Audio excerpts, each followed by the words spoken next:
Hello, welcome to exam fellow. मैं खेम और हम पढ़ रहे थे ज्योग्राफी के हम जो है 2 लेक्चर कंप्लीट कर चुके थे।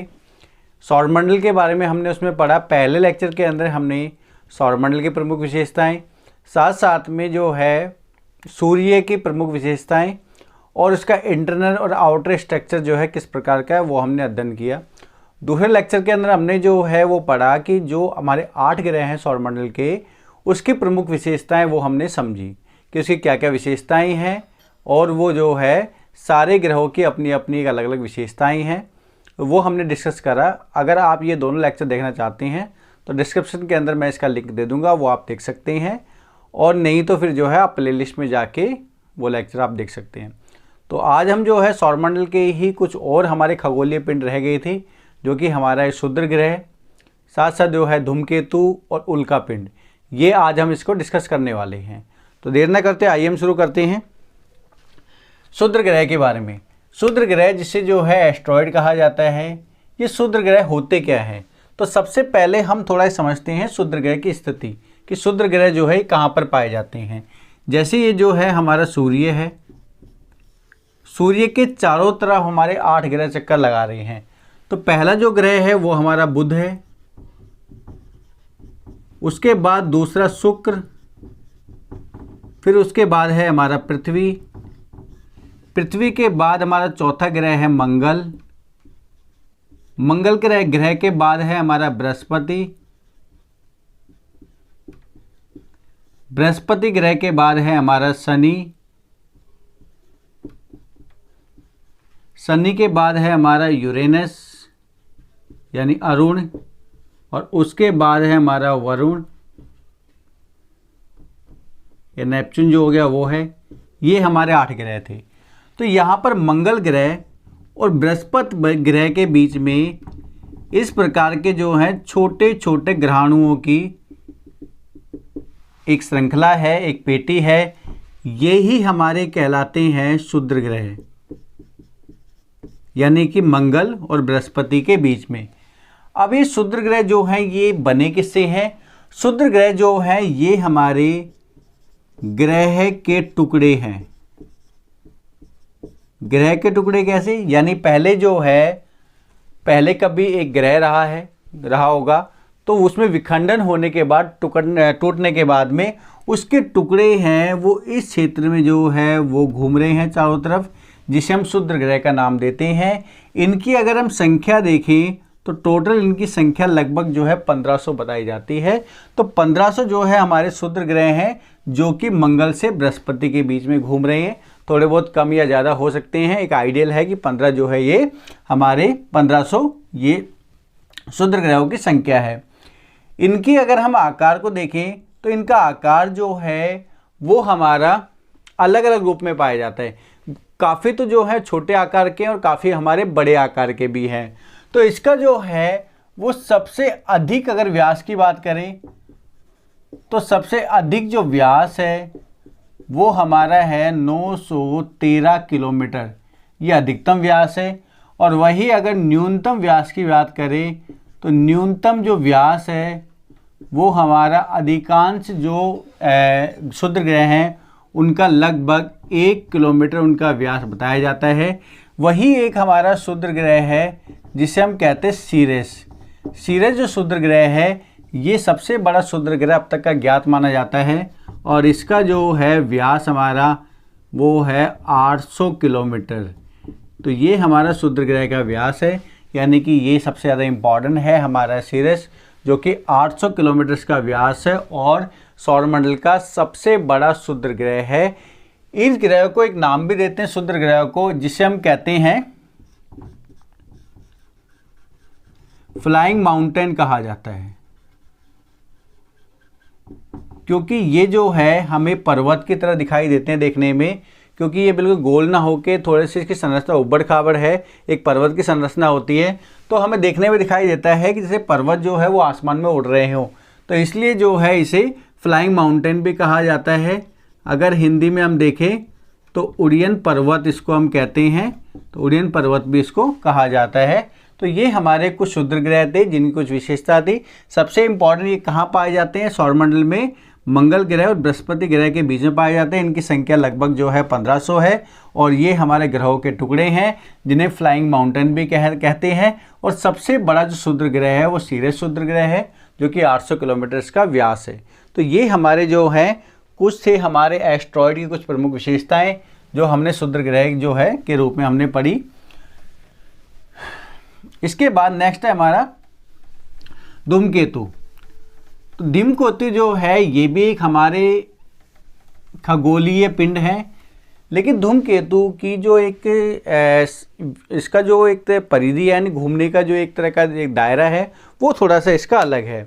वही जो है इसका, जैसे हमने देखा कि जो हमारा क्षुद्र ग्रह थे तो क्षुद्र ग्रह जो है वो एक निश्चित उसकी जो है वो परिधि थी, निश्चित दिशा थी, यानी कि मंगल और बृहस्पति के बीच में थी। लेकिन वही अगर हम क्षुद्र ग्रह की इसकी बात करें धूमकेतु की, तो धूमकेतु का जो है वो हमारा जो है वो पैराबोलिक कंडीशन में घूमता है। इस प्रकार से जो है घूमते हैं, यानी कि जो हमारे सौरमंडल में जितने भी ग्रह हैं वृत्ताकार स्थिति में हैं, लेकिन ये जो है हमारा खगोलीय पिंड धूमकेतु जो वृत्ताकार स्थिति में ना घूम के पैराबोलिक यानी वलयाकार जो है ये घूमता है। अब ये जो है यहाँ पर हम इसके 3 पॉइंट पढ़ेंगे। इसकी संरचना जो है धूमकेतु की थोड़ी बड़ी होती है और इसके हमारे 3 पॉइंट होते हैं। पहला हो गया इसका केंद्र होता है, जैसे पृथ्वी का केंद्र था या सूर्य का केंद्र था। उसके बाद में फिर इसको हम कहते हैं, अगला है हमारा पुच्छ जो है ये होती है, और उसके बाद में तीसरा हमारा इसका होता है पूंछ। 3 इसके पॉइंट होते हैं। ये हमारा सेंटर हो गया।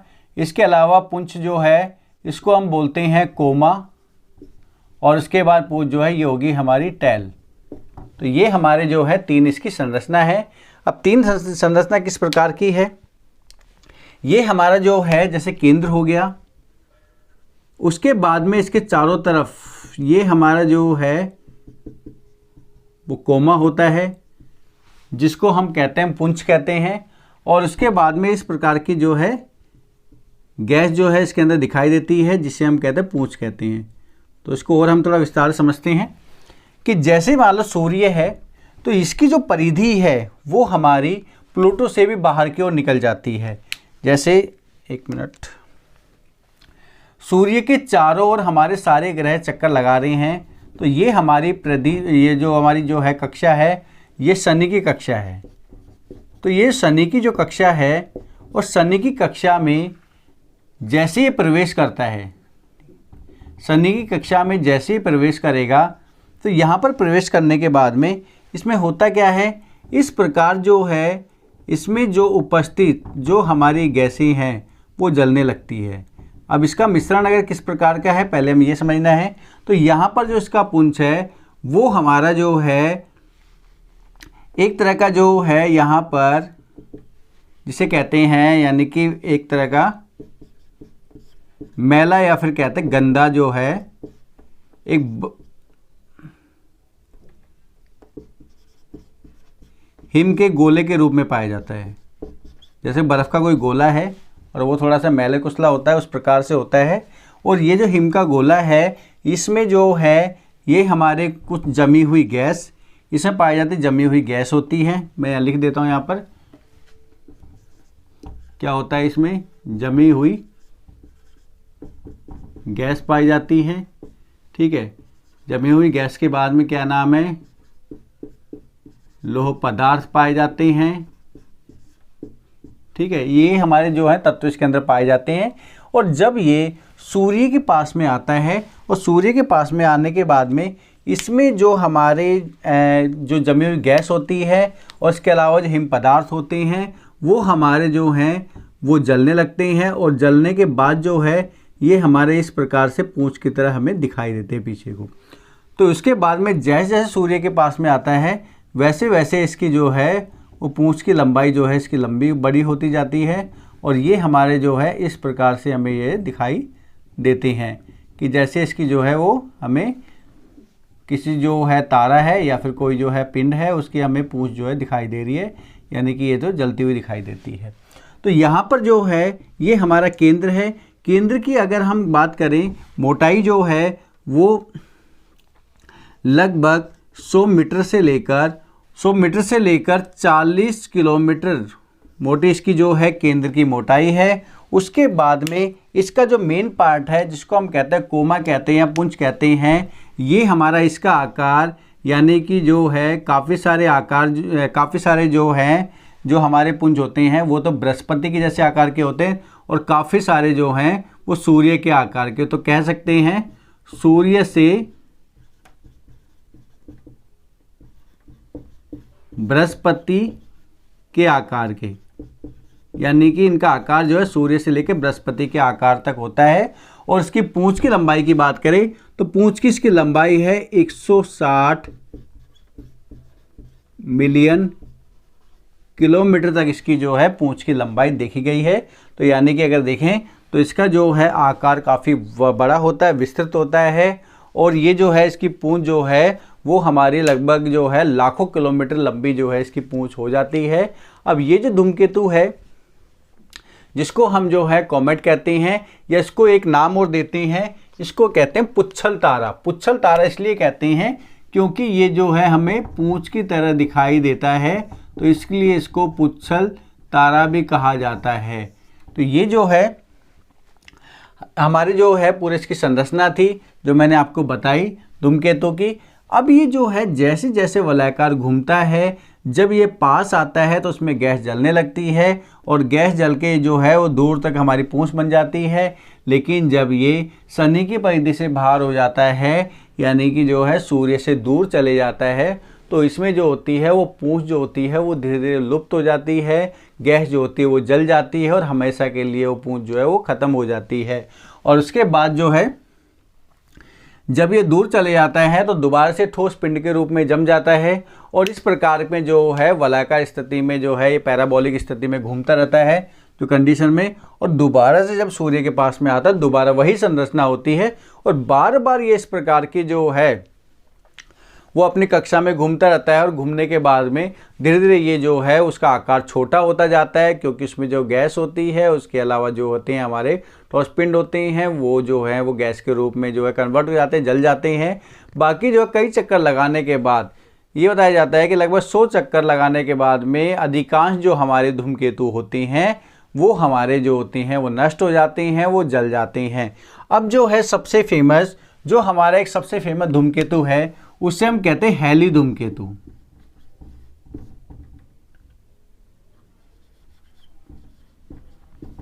हैली धूमकेतु है सबसे फेमस धूमकेतु है सौरमंडल का और ये जो है प्रत्येक 76 वर्ष बाद देखा जाता है और प्रत्येक 76 वर्ष बाद जो है ये इस प्रकार की स्थिति हमें देखने को मिलती है।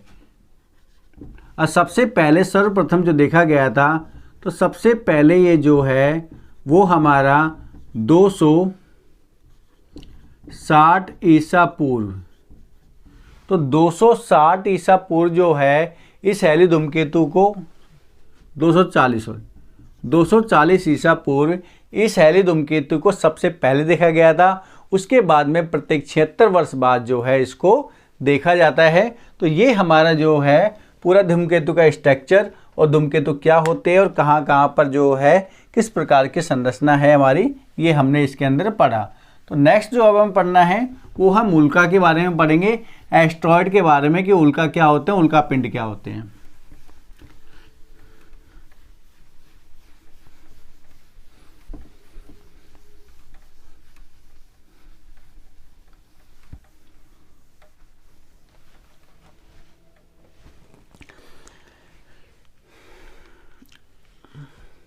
अभी हमने जो है शूद्र ग्रह के बारे में पढ़ा, तो शूद्र ग्रह हमने देखा कि जो हमारा मंगल है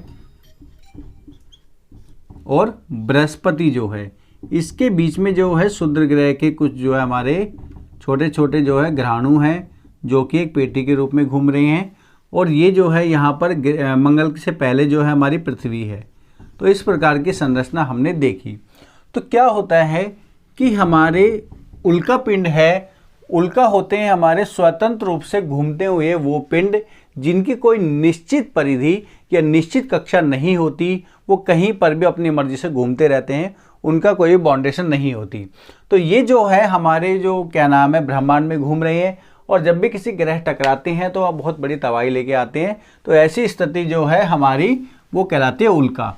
तो ये क्या होते हैं, कुछ तो हमारे जो क्षुद्र ग्रह होते हैं ये भी उल्का बन जाते हैं, और साथ साथ में बहुत सारे खगोलीय पिंड एक्स्ट्रा होते हैं वो भी हमारे जो है उल्का कहलाते हैं। अब ये क्षुद्र ग्रह को उल्का जो है वो कैसे बनते हैं, जैसे अगर बात करें यहाँ पे मंगल जो है वो इस प्रकार की घूम रहा है सूर्य के चारों तरफ, ऐसे यहाँ पृथ्वी भी घूम रही है और ऐसे यहाँ बृहस्पति भी घूम रहा है और ये भी इस प्रकार से घूम रहा है। अब ये क्या है, क्षुद्र ग्रह जो होती हैं ये आपस में क्या होता है, संख्या इनकी काफ़ी ज़्यादा है और कभी कभार क्या होता है ये आपस में टकरा जाते हैं और टकराने की वजह से जो है अपना डायरेक्शन को बदल लेते हैं। जब टकराते हैं अपना डायरेक्शन जिनका बदल जाता है और डायरेक्शन बदल के जब ये पेटी से बाहर की ओर हो जाते हैं, अपनी बेल्ट होती है से बाहर की ओर होते हैं, तो जैसे ये बाहर की तरफ होते हैं मंगल इनको अपनी ओर आकर्षित करने लगता है।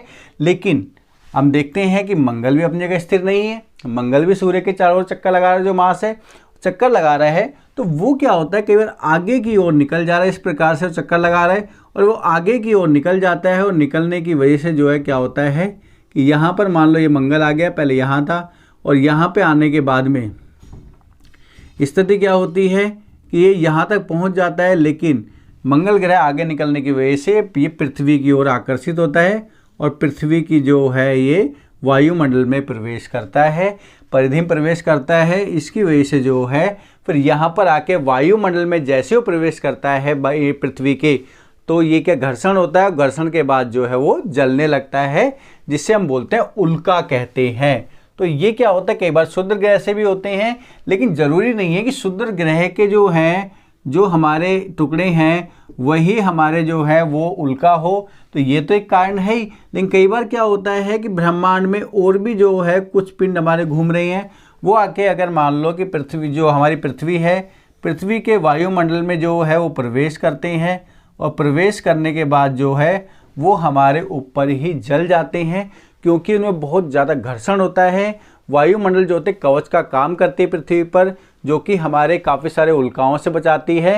ये उल्का जो है यानी अगर देखें कि रोज़ के जो है उल्का पृथ्वी पर आते हैं, लेकिन एक जो है वो हमारे धूल कणों के रूप में जो है वो बदल जाते हैं, क्योंकि वायुमंडल में ही वो जल जाते हैं। लेकिन क्या होता है कई बार बड़े हमारे उल्का होते हैं वो हमारे वायुमंडल को क्रॉस करके पृथ्वी पर आते हैं और पृथ्वी पर आने के बाद में बहुत भीषण तबाही लाते हैं। अगर जैसे बताया जाता है कि पहले जो जुरासिक काल था, तो जुरासिक काल के अंदर जो डायनासोर थे उनकी मृत्यु का कारण थे हमारे उल्कापिंड जो कि पृथ्वी पर गिरे थे, और उससे बहुत सारे हमारे क्रेटर का निर्माण हुआ है, यानी एक तरह का जो है झील जो है वो बन गई है। तो ये हमारे जो है वो कहलाता है उल्कापिंड। तो उल्का और उल्कापिंड में डिफरेंस ये होता है कि उल्का जो है ये हमारे अगर वायुमंडल में प्रवेश होने से पहले ही, जैसे वायुमंडल में प्रवेश होते हैं और ये जल जाते हैं, तो उसके कारण जो वो मतलब जो जल जाते हैं वो हमारे कहलाते हैं उल्का। और लेकिन अगर वो जो है उनका आकार बड़ा है, ठोस पिंड है, वो पृथ्वी पे अगर आ जाते हैं तो वो हमारे कहलाते हैं उल्कापिंड। यानी उल्का उल्कापिंड में सिर्फ थोड़ा सा ये डिफरेंस है। तो ये जो है ये हमारा था उल्कापिंड। अगर बात करें अब उल्कापिंड जो है ये पृथ्वी पर आए हैं, तो जैसे मैंने बताया जुरासिक काल के अंदर इस प्रकार की घटना हुई है, तो इस प्रकार के जो है क्रेटर बने हैं। वैसे हम चंद्रमा पे देखते हैं तो चंद्रमा पर कोई वायुमंडल जो है इतना ज़्यादा जो है वो घना नहीं है जैसा पृथ्वी के ऊपर है, तो वहाँ पर इस प्रकार के क्रेटर देखने को मिलते हैं। तो यहाँ पर जो है बाहर अगर बात करें पृथ्वी पर, तो पृथ्वी पे जो है वो एरिजोना जो स्थान है अमेरिका में, तो एरिजोना में जो है एक हमारा क्रेटर है जिसे कहते हैं बेरिंगर। ठीक है, बेरिंगर क्रेटर है। ये हमारा सबसे बड़ा क्रेटर है जो कि उल्का पिंड से टकराने के कारण ये बना है। इसकी अगर हम गहराई की बात करें तो 170 मीटर इसकी गहराई है। इसकी गहराई काफ़ी ज़्यादा है। और अगर इसकी बात करें, इसकी चौड़ाई जो है वो है हमारी 1.2 किलोमीटर लंबी जो है इसकी चौड़ाई देखने को मिलती है। तो ये हमारा जो है एरिजोना के अंदर है बेरिंग क्रेटर, जो इस प्रकार की जो है ये लंबाई और चौड़ाई देखने को मिलती है। वही अगर हम भारत की बात करें तो भारत में महाराष्ट्र में एक स्थान है, वहाँ पर एक जो है क्रेटर है जिसे हम कहते हैं लोनार झील के नाम से जानते हैं। या लोनार क्रेटर भी कहते हैं। तो ये भी जो है उल्का पिंड जो है वो गिरने की वजह से एक संरचना बनी। ठीक है, तो ये हमारे जो हैं वो थे क्षुद्र ग्रह और धूमकेतु और उल्का पिंड। तो इसके बारे में हमने डिस्कस किया। तो अगर ये वीडियो आपको अच्छी लगी हो तो इसको जितना हो सके आप इसको जो है शेयर कीजिए और लाइक ज़रूर करना अगर आपको ये वीडियो अच्छी लगी हो और लोगों को बेनिफिट मिले इसके लिए जो है आप ज़्यादा से ज़्यादा हो सके इसको शेयर करने की कोशिश कीजिए। और इससे पहले वाली वीडियो अगर आपको देखनी है तो आपके डिस्क्रिप्शन में मैं इस सौरमंडल के जो दोनों वीडियो है इसका लिंक आपको डाल दूंगा और आप जो है प्ले लिस्ट में जाके भी वो वीडियो देख सकते हैं। तो ये जो है वीडियो हम यहीं समाप्त करते हैं। उसके बाद जो है नेक्स्ट वीडियो के अंदर जो है हम ज्योग्राफी का कुछ और पॉइंट लेके आएंगे जो कि आपको जो है उसकी प्रमुख विशेषताओं के बारे में जानकारी मिलेगी।